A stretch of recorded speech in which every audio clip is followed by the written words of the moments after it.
Olá, meu nome é Marcela, sou professora e atuo na rede pública de ensino do interior do estado de São Paulo. Bem, inicialmente eu gostaria de agradecer a interação, o retorno que eu obtive de algumas pessoas entre familiares, amigos, alunos, colegas de profissão, interessados, solidários à causa da educação pública e de qualidade no nosso país. Eu preparei nesse vídeo uma devolutiva após um outro que eu publiquei na semana passada sobre como fica a educação pública em época de pandemia. Nessa oportunidade, no dia 9 de abril, eu estive aqui conversando com vocês sobre a preocupação com os caminhos que a educação pública enveredará em tempos de pandemia, durante e após a política de isolamento social. Nesta semana, eu também tive a oportunidade de buscar entendimentos de pessoas especializadas no assunto, que também publicaram diversos materiais interessantes, os quais eu gostaria de compartilhar e mencionar alguns deles. No dia 13 desse mês, aconteceu no canal Roda Viva, uma entrevista com a presidente executiva e cofundadora do Todos pela Educação, Priscila Cruz, tratando exatamente da questão. Foi uma entrevista muito interessante que eu recomendo que assistam e ela está gravada e disponibilizada no YouTube. Eu vou repetir, o canal Roda Viva, entrevista com Priscila Cruz, do Todos pela Educação. A nova escola, também em parceria com o Facebook, tem oportunizado gratuitamente a nós, professores, uma formação especial chamada Educação em Rede, para que possamos aprender a utilizar as ferramentas da internet, como o Google Classroom, YouTube, etc. Bem interessante, a gente pode aprender bastante com as aulas que eles vêm disponibilizando. Fica a dica também. O MEC, Ministério da Educação, abriu em seu canal algumas lives para discussões com a temática Educação no Mundo 4.0, com especialistas como Vera Lúcia Cabral Costa, diretora de Educação da Microsoft Brasil. E, inclusive, vale também acessar a Microsoft Brasil, que também tem disponibilizado gratuitamente algumas formações nesse sentido. A ANPED, Associação Educacional de Pós-Graduação e Pesquisa em Educação, promoveu uma live ontem com a professora doutora Edmeia Santos, da Universidade Federal Rural do Rio de Janeiro, que, para mim, foi muito esclarecedora acerca da educação à distância. Eu tive uma oportunidade imensa de ouvi-la e de aprender muito sobre as diversas modalidades, vertentes, propostas e possibilidades acerca do tema. Agora, o que fica como comum, ponto de convergência, citado em todos esses eventos, esse ponto se concentra no desenvolvimento de estratégias de educação à distância, bem como a preocupação com os alunos sem acesso a equipamentos nem à internet, necessidade essa que foi muito sustentada.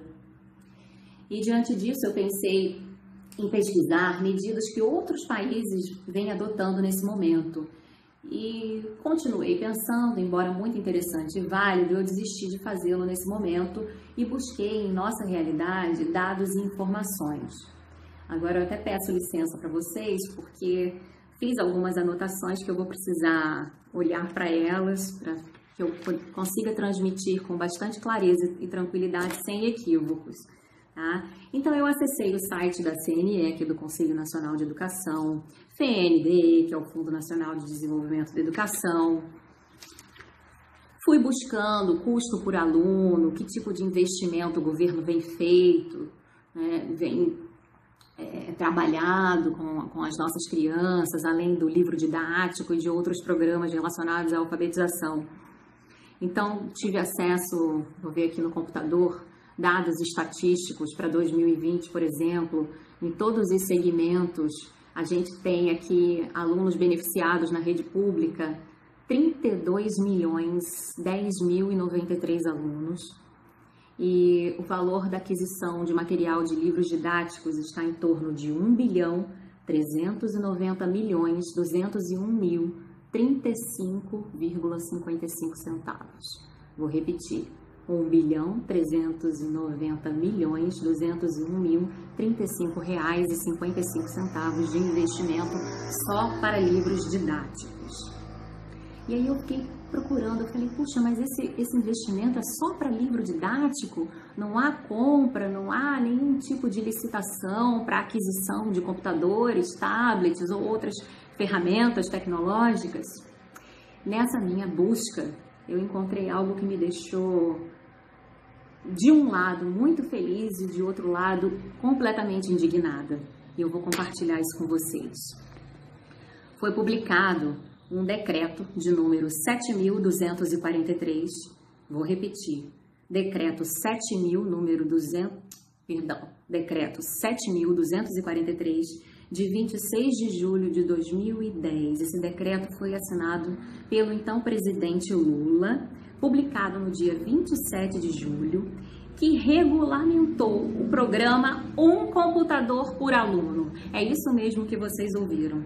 Programa Um Computador por Aluno, denominado PROCA, e o regime especial de aquisição de computadores para uso educacional, RECOMP. E eu fiquei pensando, puxa vida, esse decreto já foi publicado há 10 anos, é um decreto que continua vigorando, não foi extinto, não foi revogado, continua em vigor, repito, mas pouco se fez acerca dele. Então, o grande problema ainda do nosso país é falta de ação, falta de vontade política, que é de doer o coração. E aí, pesquisando sobre matérias de jornal à época, eu pude ver uma matéria bem interessante no jornal O Tempo, de Belo Horizonte, que foi uma matéria publicada na terça-feira, 27 de julho de 2010, que diz o seguinte, eu vou lê-la na íntegra, para ficar bem claro o entendimento de vocês. O governo publicou, nesta terça-feira, 27, no Diário Oficial da União, decreto que regulamenta o programa Um Computador por Aluno, PROCA, e detalha as regras para a compra dos equipamentos com o regime especial de aquisição de computadores para uso educacional, RECOMP. O programa já funciona de forma experimental desde 2008.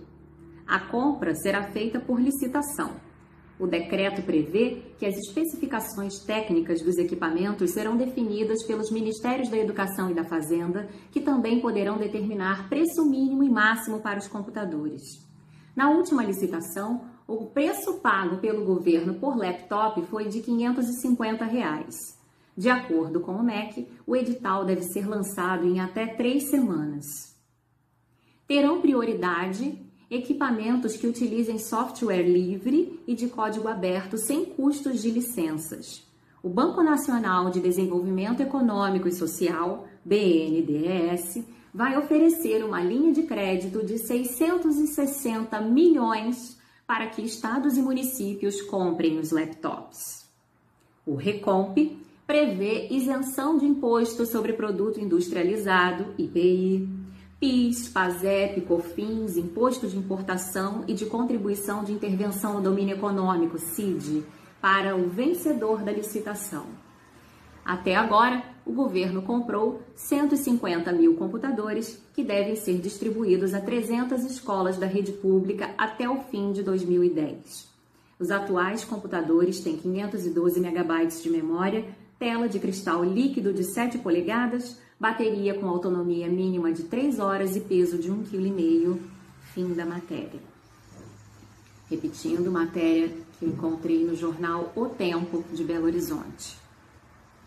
Então, meus amigos, política a gente tem, solução a gente tem, crédito, não sei se ainda vigora esse crédito, uma vez que já faz 10 anos a publicação desse decreto, mas aí fica o meu pedido para jornalistas, pesquisadores, pessoas que buscam também, assim como eu, prosseguirem para reivindicar nas suas prefeituras, nas suas unidades educacionais, com os seus representantes públicos, que isso se efetive, né? É isso, fica aqui mais uma vez a minha indignação, a minha tristeza em saber que o problema da educação no Brasil tem solução, mas que infelizmente falta política, falta vontade política.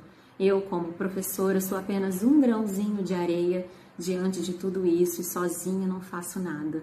Então, peço mesmo a ajuda e a cooperação de todos para que a gente possa exercer efetivamente a nossa cidadania.